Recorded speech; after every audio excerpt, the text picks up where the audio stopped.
Hey guys, welcome to my channel How to Apply Tamil. இன்றைக்கான வீடியோவில் digital சேவை மூலமா எப்படி ஐஆர்சிடிசியில் டிக்கெட் புக் பண்ணலாம் அப்படின்னு பார்க்க போகிறோம்.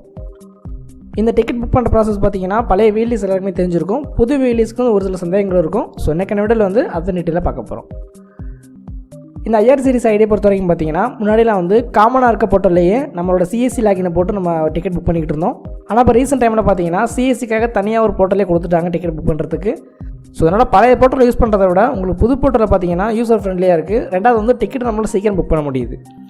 ஸோ இந்த வீடியோவில் எப்படி டிக்கெட் புக் பண்ணலாம் அப்படின்னு ஸ்டெப் பை ஸ்டெப்பாக பார்க்க போகிறோம். ஸோ இந்த வீடியோ ஸ்கிப் பண்ணாமல் நீங்கள் ஸ்டார்ட் எண்ட் வரைக்கும் பாருங்கள். வீடியோக்குள்ளே போகிறதுக்கு முன்னாடி நீங்கள் எப்போ தான் நம்ம சேனலுக்கு ஃபஸ்ட் டைம் வரீங்கன்னா மறக்காமல் சேனலை சப்ஸ்கிரைப் பண்ணிக்கோங்க. அப்படியே பக்கத்தில் இருக்கிற பெல் ஐக்கன் பண்ணி வச்சுங்க. அப்போ நம்ம ப்ரைவேட்ஸில் உங்களுக்கு நோட்டிஃபிகேஷனாக உடனே வரும். வாங்க வீடியோக்குள்ளே போகலாம்.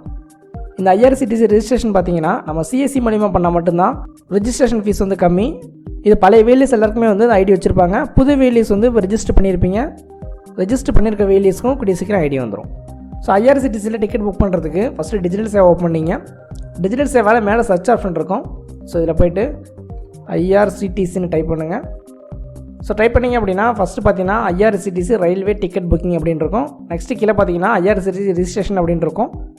ஸோ நீங்கள் ஆல்ரெடி ரெஜிஸ்டர் பண்ணியிருப்பீங்க. ஸோ அதனால தான் டிக்கெட் புக்கிங் கிளிக் பண்ணுங்கள். ஸோ கிளிக் பண்ணிங்கன்னா உங்களுக்கு பேஜ் இந்த மாதிரி ஓப்பன் ஆகும். ஸோ இதில் மேலே பார்த்தீங்கன்னா லாகின் அப்படின்னு இருக்கும். லாகினை கிளிக் பண்ணுங்கள். லாகினை கிளிக் பண்ணிங்கன்னா ஒரு டிக் பாக்ஸ் மாதிரி கேட்டிருப்பாங்க. ஸோ டிக் பண்ணிவிட்டு ப்ரொசீட் டு லாகின் அப்படின்னு இருக்கும். அதை கிளிக் பண்ணுங்கள். ஸோ கிளிக் பண்ணிங்கன்னா உங்களுக்கு டூ அண்ட் டூ நாட் கொடுத்துருப்பாங்க. ஸோ இதெல்லாம் படித்து பார்த்துட்டு ஐ அக்ரி கொடுத்துட்டு சப்மிட் கொடுத்துருங்க. நீங்கள் ஒரு டைம் ஓப்பன் பண்ணும்போதும் இந்த நோட்டிஃபிகேஷன் வரும். ஸோ அப்போ ஐ அக்ரி கொடுத்துட்டு சப்மிட் கொடுத்துருங்க. ஸோ உங்களோட டேஷ்போர்டு இந்த மாதிரி தான் இருக்கும். ஸோ மேலே பார்த்தீங்கன்னா டிக்கெட் புக் பண்ணுற ஆப்ஷன் கொடுத்துருப்பாங்க. நெக்ஸ்ட்டு கீழே பார்த்தீங்கன்னா நீங்கள் ஆல்ரெடி புக் பண்ண டிக்கெட்டோட ஹிஸ்ட்ரியெல்லாம் கொடுத்துருப்பாங்க. அதாவது டிக்கெட் கேன்சல் பண்ணியிருக்கீங்க அப்படின்னா அதை பார்க்கணும் அப்படின்னா கேன்சல் டிக்கெட் கொடுத்தீங்கன்னா நீங்கள் கேன்சல் பண்ண டீட்டெயில்ஸ்லாம் வந்துடும். ஸோ ரீஃபண்ட் கொடுத்தீங்கன்னா உங்களுக்கு ரீஃபண்டான டீட்டெயில்ஸ் எல்லாமே வந்திருக்கும். ஸோ ஹோம் பேஜ் போனோன்னா ஹோம் கொடுத்தீங்கன்னா ஹோம் பேஜ் வந்துடும். நெக்ஸ்ட்டு பார்த்தீங்கன்னா புக்கிங் ஹிஸ்ட்ரி பார்க்கணும் அப்படின்னா புக்டு ஹிஸ்ட்ரின்னு இருக்கும். அதை கிளிக் பண்ணிங்க அப்படின்னா டிக்கெட் புக் பண்ண ஹிஸ்ட்ரி எல்லாமே உங்களுக்கு வந்திருக்கும். ஸோ நீங்கள் இதை செக் பண்ணி பார்த்துக்கலாம். உங்களுக்கு யாருக்கும் டிக்கெட் பிரிண்ட் எடுக்கணும் அப்படின்னாலும் ஜஸ்ட் பிஎன்ஆர் ஸ்டேட்டஸை கிளிக் பண்ணிங்க அப்படின்னா உங்களுக்கு ஆட்டோமேட்டிக்காக டிக்கெட் ஜென்ரேட் ஆகும். ஸோ இந்த மாதிரி வரும். இதை பிரிண்ட் டிக்கெட் கொடுத்து நீங்கள் டிக்கெட் பிரிண்ட் எடுத்துக்கலாம். இதில் மேலே பார்த்தீங்கன்னா book train ticket check PNR status 2 கொடுத்துருப்பாங்க. ஸோ நீங்கள் டிக்கெட் புக் பண்ணணும் அப்படின்னா புக் ட்ரெயின் டிக்கெட் கொடுத்துருங்க. ஆல்ரெடி புக் பண்ண டிக்கெட்டை நீங்கள் செக் பண்ணுறதுக்கு செக் பிஎன்ஆர் ஸ்டேட்டஸ் கொடுத்து நீங்கள் டிக்கெட்டை செக் பண்ணிக்கலாம். ஸோ புக் ட்ரெயின் டிக்கெட் கொடுங்க. ஃபஸ்ட்டு பார்த்தீங்கன்னா எந்த ஸ்டேஷன்லேருந்து எந்த ஸ்டேஷன் புக் பண்ண சொல்லி கேட்டிருப்பாங்க. ஸோ ஃப்ரம் டூ அப்படின்னு. ஸோ ஃபஸ்ட்டு எங்கே புக் பண்ண போகிறீங்களோ என்டர் பண்ணிங்க. ஸோ ஒரு ஸ்டேஷனுக்கு ஸ்டேஷன் கோடு இருக்கும். உங்களுக்கு ஸ்டேஷன் கோடு தெரியல அப்படின்னா ஜஸ்ட் கூகுளில் போய்ட்டு அந்த ஸ்டேஷன் நேம் டைப் பண்ணி கோடுன்னு போட்டிங்கன்னா ஆட்டோமேட்டிக்காக ஸ்டேஷன் கோடு ஜென்ரேட் ஆகும். நீங்கள் அதை யூஸ் பண்ணி கூட டிக்கெட் புக் பண்ணிக்கலாம். ஸோ ஃப்ரம் டூ என்டர் பண்ணிங்க. நெக்ஸ்ட்டு ட்ராவல் டேட்டு கேட்டிருப்பாங்க. எந்த டேட்டில் புக் பண்ண போகிறீங்களோ டேட்டை சூஸ் பண்ணுங்கள். நெக்ஸ்ட்டு கிளாஸ் கேட்டிருப்பாங்க. எல்லா கிளாஸும் வேணுமா, இல்லை ஃபஸ்ட் ஏசி மட்டும் வேணுமா, இல்லை எக்ஸிக்யூட்டிவ் கிளாஸ் வேணுமா. ஸோ இந்த மாதிரி ஒரு கிளாஸும் கேட்டிருப்பாங்க. ஸோ நீங்கள் எந்த கிளாஸ் வேணாலும் சூஸ் பண்ணிக்கலாம். ஸோ உங்களுக்கு காமனாக எல்லா கிளாஸும் வேணும் அப்படின்னா ஜஸ்ட் ஆல் கிளாஸ் கொடுத்துருங்க. அதேமாதிரி பக்கத்தில் கோட்டான்னு ஒன்று கொடுத்துருப்பாங்க. ஸோ இது எந்த கோட்டாவில் உங்களுக்கு வேணும்னு கேட்டிருப்பாங்க. ஜென்ரல் வேணுமா, இல்லை லேடிஸ் கோட்டாவில் வேணுமா, இல்லை தற்கால வேணுமான்னு சொல்லி கேட்டிருப்பாங்க. தற்காலை பொறுத்த வரைக்கும் உங்களுக்கு காலையில் மட்டும் தான் ஓப்பன் ஆகும். அதாவது நீங்கள் என்றைக்கு ட்ராவல் பண்ண போகிறீங்களோ அதுக்கு முதல் நாள் காலையில் 11 மணிக்கு ஸ்லீப்பர் புக் பண்ணுற மாதிரி இருக்கும். ஏசியில் பண்ண போகிறீங்கன்னா 9 மணிக்கு புக் பண்ணுற மாதிரி இருக்கும். ஸோ நம்ம என்ன பண்ணுவோம், ஜென்ரலே கொடுத்துருவோம். ஸோ ஜென்ரல் கொடுத்துட்டு சர்ச் ட்ரெயின் அப்படின்னு இருக்கும். ஸோ கிளிக் பண்ணுங்கள். ஸோ அதை கிளிக் பண்ணிங்கன்னா அவைலபிளாக இருக்க எல்லா ட்ரெயினுமே டிஸ்பிளே ஆகிட்டு இருக்கும். ஸோ நீங்கள் செக் பண்ணிக்கலாம். ஸோ நமக்கு இதில் இருக்க ட்ரெயின் கம்ஃபர்டபுளாக இல்லை. ஸோ அதனால் 2 ஸ்டேஷன் பக்கத்தில் இருக்க வேறு ஸ்டேஷன் மாற்றி பார்ப்போம். ஸோ மேலே போய்ட்டு மாடிஃபை கொடுத்துட்டு சர்ச் கொடுக்குறோம். ஸோ கொடுத்தோம் அப்படின்னா இந்த பர்டிகுலர் ஸ்டேஷனுக்கு வர எல்லா ட்ரெயினும் இங்கே டிஸ்பிளே ஆகிட்டு இருக்கும். ஸோ இதில் நீங்கள் எந்த ட்ரெயின் அவைலபிளாக இருக்கோ அந்த ட்ரெயின் நீங்கள் புக் பண்ணிக்கலாம். ஸோ உதாரணத்துக்கு நம்ம இந்த ட்ரெயினை புக் பண்ண போகிறோம். அதாவது சோழன் எக்ஸ்பிரஸை புக் பண்ண போகிறோம். ஸோ இதில் பார்த்தீங்கன்னா ஃபஸ்ட் ஏசி இருக்குது, செகண்ட் ஏசி இருக்குது, தேர்ட் ஏசி இருக்குது, ஸ்லீப்பர் இருக்குது, செகண்ட் சீட்டிங் இருக்குது. ஸோ நீங்கள் எதில் வேணாலும் புக் பண்ணிக்கலாம்.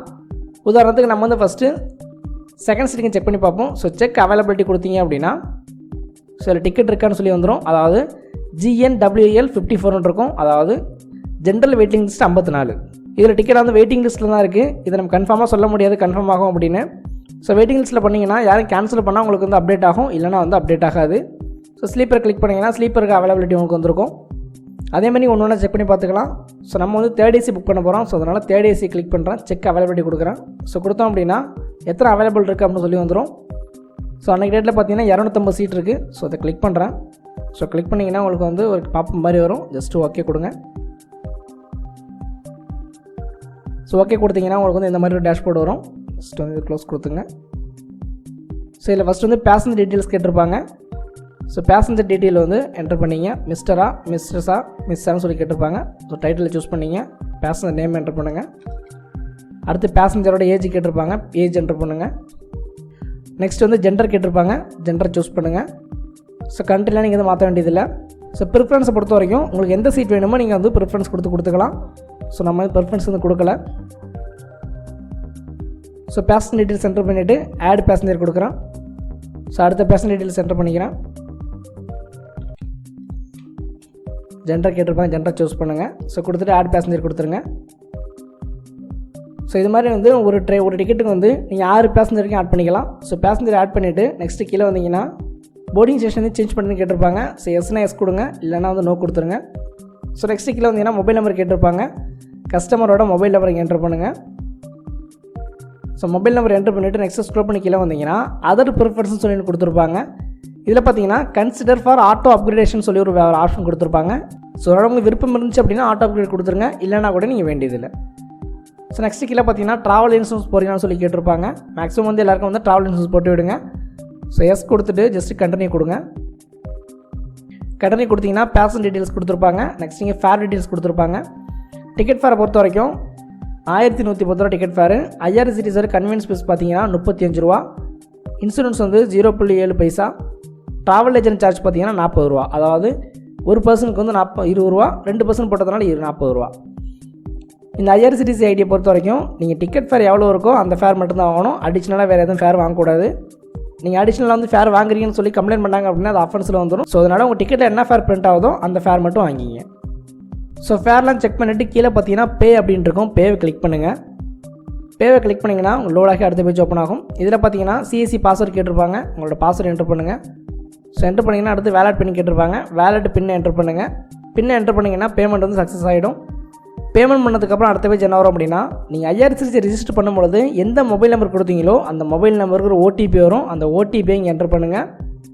அதே மாதிரி உங்கள் IRCTCயோட ஏஜென்சி பாஸ்வேர்டை இங்கே என்டர் பண்ணுங்கள். பாஸ்வேர்டு என்டர் பண்ணிவிட்டு கீழே கேப்சா இருக்கும். அந்த கேப்சாவையும் தப்பு இல்லாமல் என்டர் பண்ணுங்கள். என்டர் பண்ணிவிட்டு சப்மிட் கொடுத்தீங்க அப்படின்னா ஆட்டோமேட்டிக்காக வந்து உங்களுக்கு வந்து டிக்கெட் வந்து சப்மிட் ஆகிடும். ஸோ டிக்கெட் சப்மிட் ஆனதுக்கப்புறம் உங்களுக்கு பேஜ் ரீடைரக்ட் ஆகி திரும்ப IRCTC ஐடிக்குள்ளே வரும். சரி மேலே பார்த்தீங்கன்னா you have successfully booked your டிக்கெட்னு சொல்லி வந்துடும். ஸோ எங்கள் டாப்பில் பார்த்தீங்கன்னா பிரிண்ட் ஆப்ஷன் கொடுத்துருப்பாங்க. ஸோ அதை நீங்கள் கிளிக் பண்ணி பிரிண்ட் எடுத்து கஸ்டமர்கிட்ட கொடுத்துடலாம். ஸோ இது மாதிரி வந்து சிம்பிளாக நீங்கள் IRCTC டிக்கெட் புக் பண்ணிக்கலாம். ஸோ இதை பொறுத்த வரைக்கும் IRCTCயோட முதல்ல இருந்த ஐடியை விட இந்த ஐடியா வந்து ரொம்ப கன்வீனியண்ட்டாக இருக்கும் யூஸ் பண்ணுறதுக்கு. ஸோ அதனால் நீங்கள் இதை யூஸ் பண்ணி பண்ணும்போது உங்களுக்கு வந்து யூசர் ஃப்ரெண்ட்லியாக இருக்கும். ரெண்டாவது வந்து ஃபெயிலியர் ரேட்டும் கம்மியாக இருக்கும். இந்த வீடியோ உங்களுக்கு யூஸ் பண்ணலன்னு அப்படின்னா வீடியோ லைக் பண்ணுங்கள். உங்கள் ஃப்ரெண்ட்ஸுக்கும் தகவல் தெரியாமல் இருக்கலாம். ஸோ உங்கள் வீடியோ ஷேர் பண்ணுங்கள். அண்ட் மறக்காம நம்ம சேனலை சப்ஸ்கிரைப் பண்ணுங்கள். தேங்க்யூ ஃபார் வாட்சிங்.